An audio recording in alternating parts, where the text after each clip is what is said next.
Hey folks, John Ferguson Smart here. So, visual testing, approval testing, low code or no code testing, record, replay, what techniques should you use for automation? My first port of call, my first reflex, the thing that I always want to do first, is none of those. It's making sure your specifications, your requirements, the business needs are written in an executable format, are expressed, are articulated in a way that the business will understand. And if they can see that it works, if they can see that there are green ticks all along their business rules, all along the examples of their user journeys, then they are happy that a feature works. That is the essence of executable specifications. We take some business rules, we find some examples, we find some tables to express the inputs and outputs for various combinations, and we express that in an executable form. And that is a communication tool, not a testing tool. The tests are just a bonus. That's table stakes. That's where you start.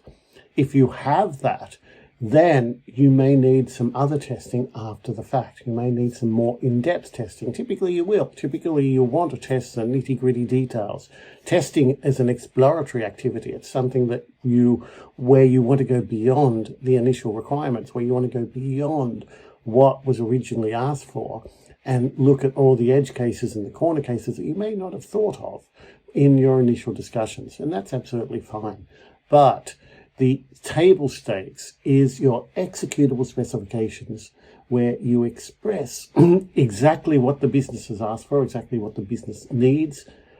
Together, you work on that together. So this is not the business come and give you a set of executable specifications. This is you come up together as a tester. It's your job to help articulate those requirements in a format that can be both automated and executed, and that is still a business document. It's still a specification document.